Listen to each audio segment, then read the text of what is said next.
అదే నమస్కారం అండి, వెల్కమ్ టు అవర్ ఛానల్. నేను మీ వెంకటేష్ తెనాలి. కేంద్ర ప్రభుత్వం ఆంధ్రప్రదేశ్ కి ఎప్పటికీ తోడుగానే ఉంటుంది. ఆంధ్రప్రదేశ్ కి బడ్జెట్ ఒక ప్రవాహంలో కురిపిస్తుందని చెప్పేసి నారా చంద్రబాబు నాయుడు గారు చెప్పడం జరుగుతుంది. దానికి సంబంధించిన పోస్టర్లు కూడా పెద్ద ఎత్తున వైరల్ అవుతుంది. మనకి అమరావతికి ఎన్ని కోట్లు ఇచ్చారు, రైల్వే జోన్ కి ఎన్ని కోట్లు ఇచ్చారు అని చెప్పేసి చెప్పారు. అసలు నిజానికి వాస్తవం ఏంటి, నిజంగానే అన్ని కోట్లు ఇచ్చారా లేదా అన్నది ఇప్పుడు మనం తెలుసుకుందాం. మనతో పాటు ప్రముఖ ఆర్థిక నిపుణులు, పొలిటికల్ అనలిస్ట్ సిఏ నాగార్జున గారు ఉన్నారు. ఆయన తెలుసుకుందాం. సార్ నమస్కారం అండి. నమస్తే నమస్తే నమస్తే వెంకట్, చెప్పు. నువ్వేదో అడిగావు కదా, ఒక్కొక్క ఫిగర్ చెప్పు సార్. ఇది ఎట్లా ఉంటుంది? ఇది మనకి ఇది ఎర్లీ మనకి సెకండ్ ఫైనాన్షియల్ ఇయర్ అనమాట. అప్పుడే ఒక ఫైనాన్షియల్ ఇయర్ అయిపోయింది. నెక్స్ట్ ఫైనాన్షియల్ ఇయర్ కి సంబంధించి బడ్జెట్ కూడా ప్రవేశపెట్టేసింది కేంద్ర ప్రభుత్వం. నెక్స్ట్ అందులో భాగంగానే ఫస్ట్ ఫైనాన్షియల్ ఇయర్ లో 15,000 కోట్లు ఆర్థిక సాయం చేశారని చెప్పేసి ఫస్ట్ పోస్టర్ రిలీజ్ చేశారు. మరి 15,000 కోట్ల ఆర్థిక సాయం సార్ 100% తప్పది. వాళ్ళు 15,000 కోట్ల రూపాయలు ఇస్తున్నామని నిర్మలా సీతారామన్ గారు బడ్జెట్ లో పెట్టలేదు, ఆమె ఆ రకంగా చెప్పలేదు. ఒక 15,000 కోట్ల రూపాయలు మీరు ఎక్కడన్నా అప్పు కనుక తెచ్చుకున్నట్టయితే మేము ఒక మాట చెప్తాము అని చెప్పారు. కానీ 15,000 కోట్ల రూపాయలు ఇస్తున్నాం బాబు తీసుకున్నాం ఎక్కడ చెప్పలా. ఇయే దిక్కుమాల ప్రచారాలు, తప్పుడు ప్రచారాలు అంటే. అది 15,000 కోట్ల రూపాయలు అనేటువంటి తప్పు. అది వరల్డ్ బ్యాంక్ నుంచా, ఏడిఎం నుంచా, లేకపోతే స్టేట్ బ్యాంక్ నుంచా, వేరే బ్యాంక్స్ నుంచా, లేకపోతే నబార్డ్ నుంచా, ఇంకొక దగ్గర నుంచా అనేటువంటి దాంట్లో నెగోసియేషన్స్ జరుగుతున్నాయి అంతే. అంతేగాని 15,000 కోట్ల రూపాయలను కనుక ఆంధ్రప్రదేశ్ కనుక ఇస్తే వేరే స్టేట్స్ లో గోల పెడతారు. ఛత్తీస్గఢ్కి ఇచ్చిండాలి కదా. 15,000 కోట్ల రూపాయలు అనేటువంటిది ఇవ్వలేదు. ఒకవేళ ఇవ్వదలుచుకుంటే కనుక వాళ్ళు బడ్జెట్ లో పెడతారు. అది ఇప్పుడు వచ్చిన బడ్జెట్ ఫిగర్స్ లో కూడా పెడతారు 15,000 కోట్లని. ఇప్పుడు పెట్టలేదు కదా వాళ్ళు. లాస్ట్ ఇయర్ పెట్టలేదు, ఈ ఇయర్ పెట్టలేదు. ఎందుకు అనవసరంగా మీరు ఇక్కడ దిక్కుమాల ప్రచారాలను చేసి ప్రజల్ని ఎందుకు కన్ఫ్యూజ్ చేస్తారు? నాకు అర్థం కాదు. అంత క్లియర్ గా ఉంది కదా అక్కడ. ఆమె చెప్పింది, ఆమె స్పీచ్ లో చెప్పినటువంటిది కేవలం ఒక 30 సెకండ్లో 40 సెకండ్లో ఒక నిమిషం చెప్పింది ఆమె. 15,000 కోట్ల రూపాయలు మీరు కావాలంటున్నారు, మీరు తెచ్చుకోండి, నేను మాట సాయం చేస్తాను అని చెప్పింది అంతే. అంతేగాని ఆమె బడ్జెట్ లో ఏం పెట్టలేదు. దానికి కూడా ప్రజలకు క్లారిటీ ఇద్దాం. వరల్డ్ బ్యాంక్ వాళ్ళు 15,000 కోట్లు ఇచ్చారని అనుకుందాం ఇంకా.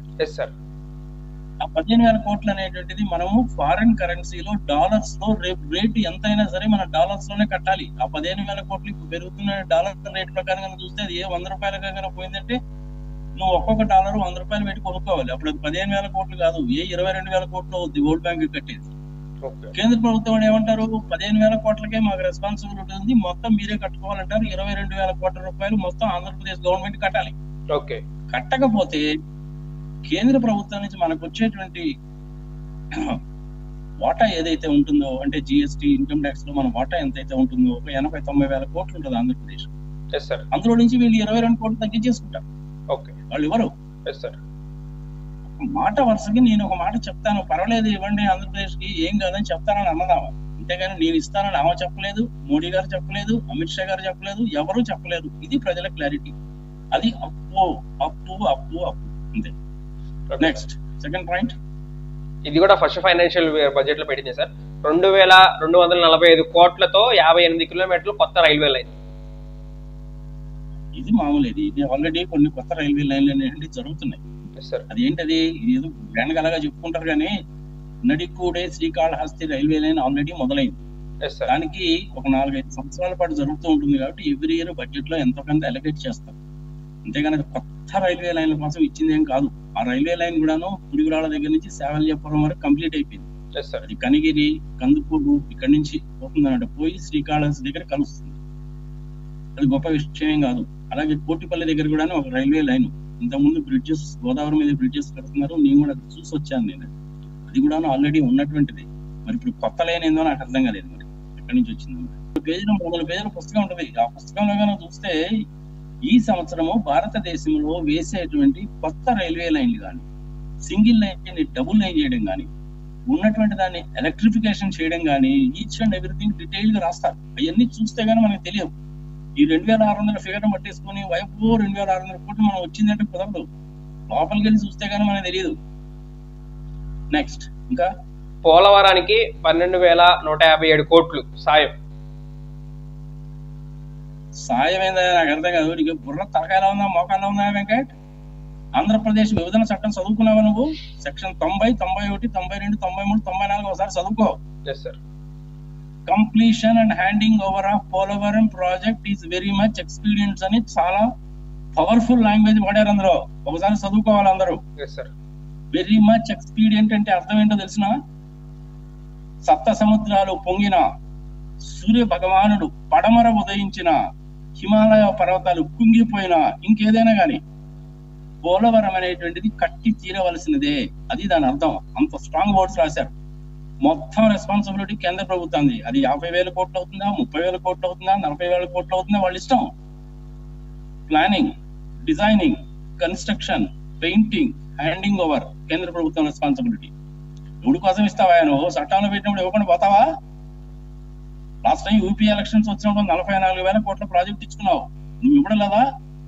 ఇప్పుడు ప్రవేశపెట్టిన బడ్జెట్ లో కూడా కోహి లాంటి రివర్స్ మీద ఒక కెనాల్ లైనింగ్ అనమాట, కేసీ అంటారు దాన్ని. కేసీ అంటే మన కర్నూలు కడప కెనాల్ లైన్ కాదు, అది కోసికి సంబంధించిన కెనాల్ లైన్. దానికి కూడా యాక్సెప్ట్ చేశారు. తప్పలేదు, అందులో చేస్తారు కేంద్ర ప్రభుత్వం వాళ్ళు. ఇది విభజన చట్టంలో పెట్టింది. వాళ్ళు ఇచ్చేది ఏంది? ఎవరి కోసం ఇస్తారు? చట్టంలో పెట్టారు. అది ప్రత్యేక హోదానేమో చట్టంలో లేదని ఎగ్గొట్టారు. దానికి చంద్రబాబు నాయుడు ప్యాకేజ్ ఒప్పుకొని ఆంధ్రప్రదేశ్ ప్రజలకు పంపముంచాడు. ఇప్పుడు పెద్ద ప్రత్యేకంగా 10,000 కోట్లు ఇచ్చామని చెప్తావేమా? అది ఇప్పుడు వాస్తవాలు చెప్పండి. చెప్తారేట.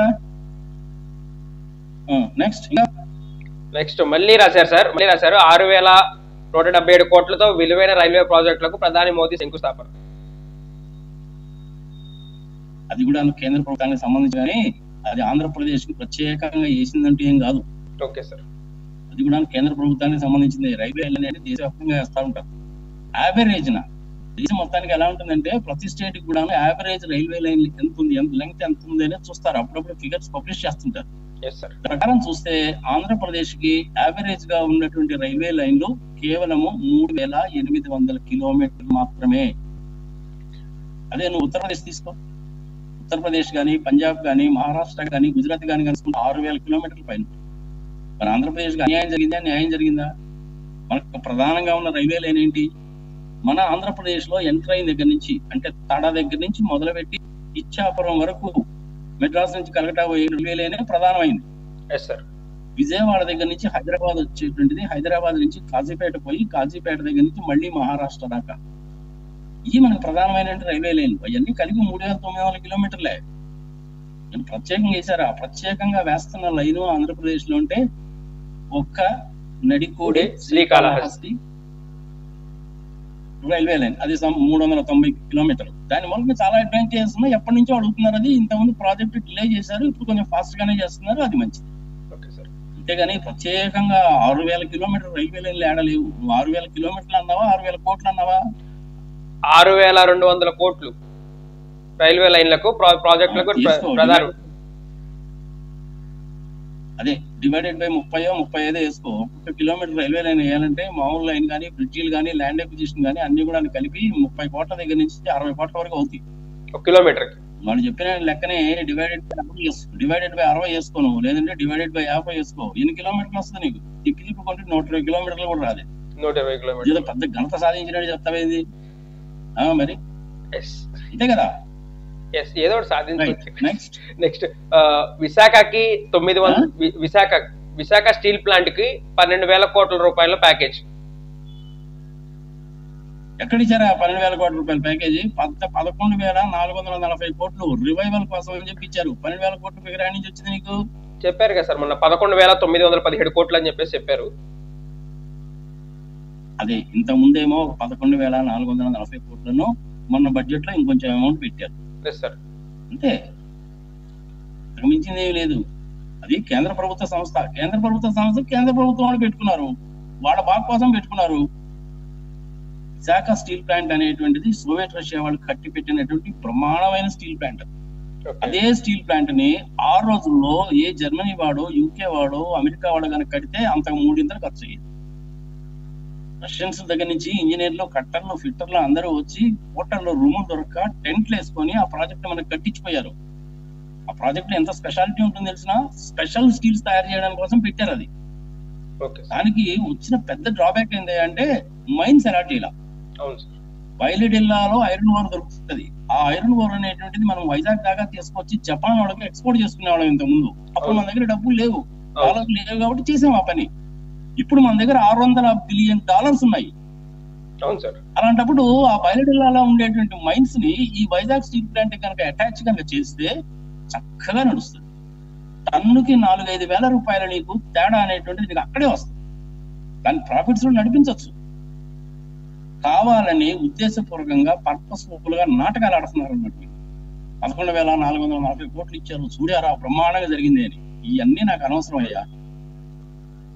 నువ్వు మైన్స్ అలాట్ చెయ్యి, ఎలా ఉంటుందో చూడు, లేదా BHEL లో మెర్జ్ చేయి, లేదా సెయిల్ లో కలిపి.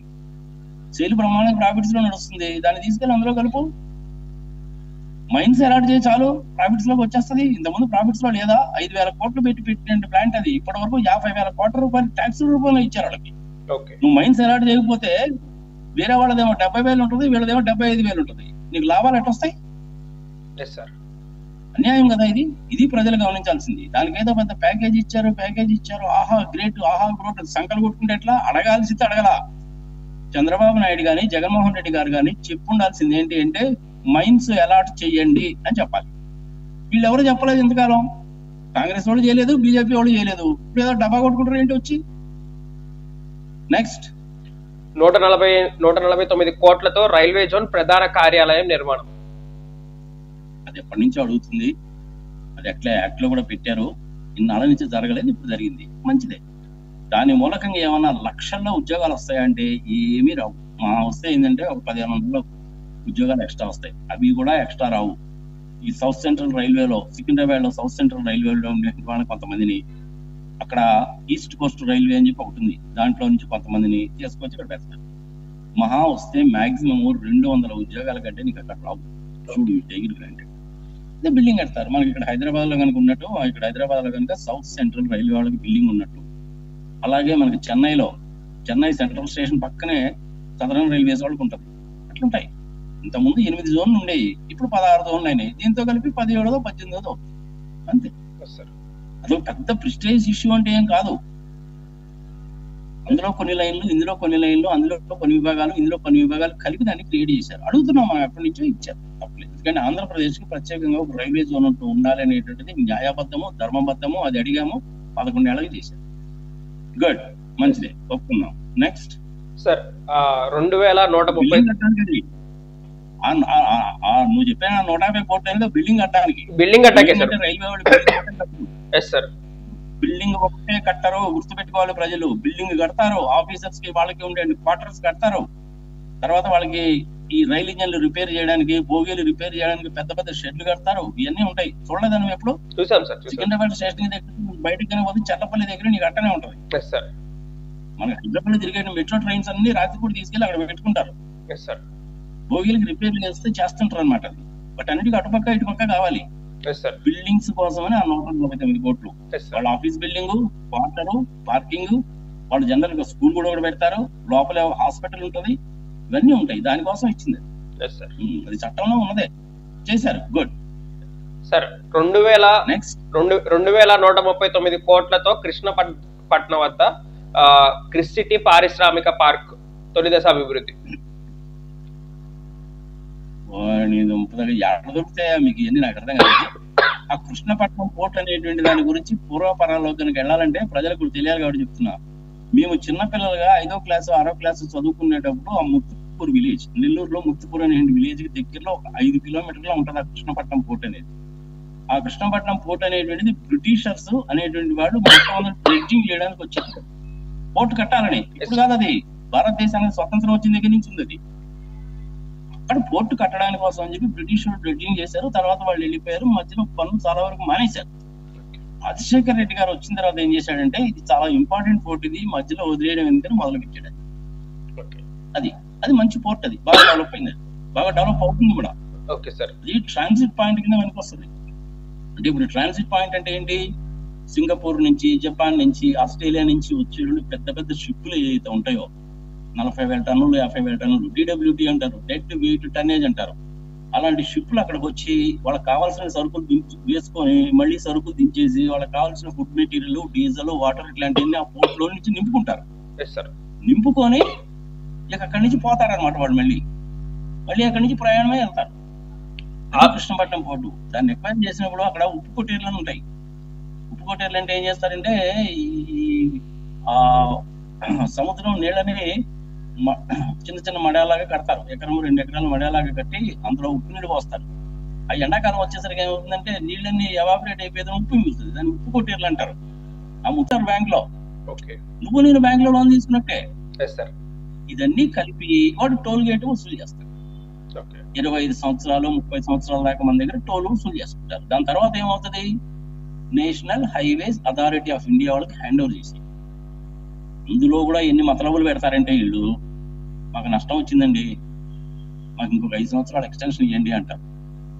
టోల్ గేట్ రేట్లు పెంచుకోవడానికి మాకు పర్మిషన్ ఇవ్వండి, ఇన్ఫ్లేషన్ అండి, మాకు ఖర్చు ఎక్కువైపోయిందండి అంటారు. సరే, మొత్తానికి వాజ్పేయి గారు మొదలుపెట్టిన ప్రోగ్రామ్ చక్కగానే జరుగుతుంది. దేశంలో ఇలాంటి ఫెసిలిటీ ఫస్ట్ టైం ఎక్కడ వచ్చిందో తెలుసా నీకు? తెలియదు సార్.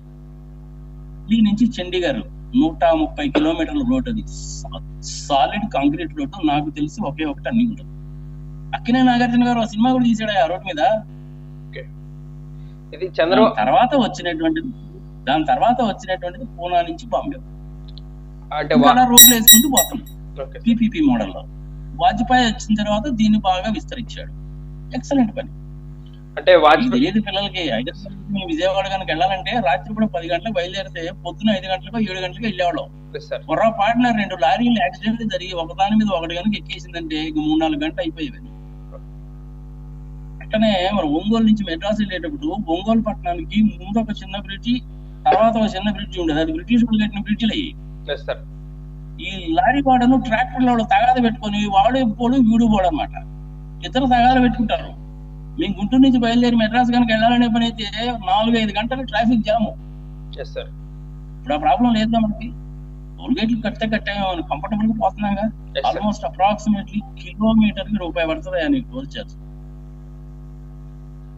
అట్లా ఆంధ్రప్రదేశ్ లో ఇచ్చారు.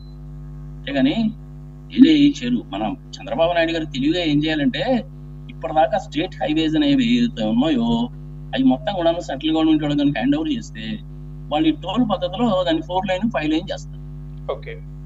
అని చంద్రబాబు నాయుడు ఏం చేశాడంటే అవన్నీ వాళ్ళకి హ్యాండ్ ఓవర్ చేసేసాడో లేదో నాకైతే తెలియదు. కానీ పల్లెటూళ్ళకి వెళ్ళే రోడ్లో కూడా టోల్ పెడతాడంట. ఇది న్యాయమా ధర్మమా? ప్రజలు విజ్ఞప్తి వచ్చారు.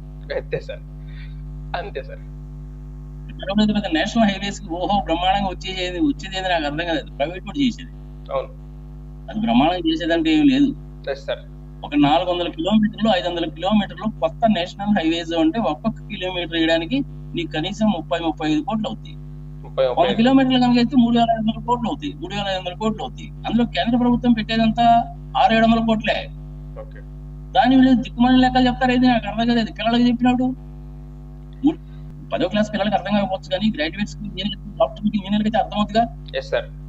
టీవీ ఛానల్స్ లో డిబేట్లు పెట్టేవాళ్ళు ఈజీగానే అర్థం అవుతుందిగా. మరి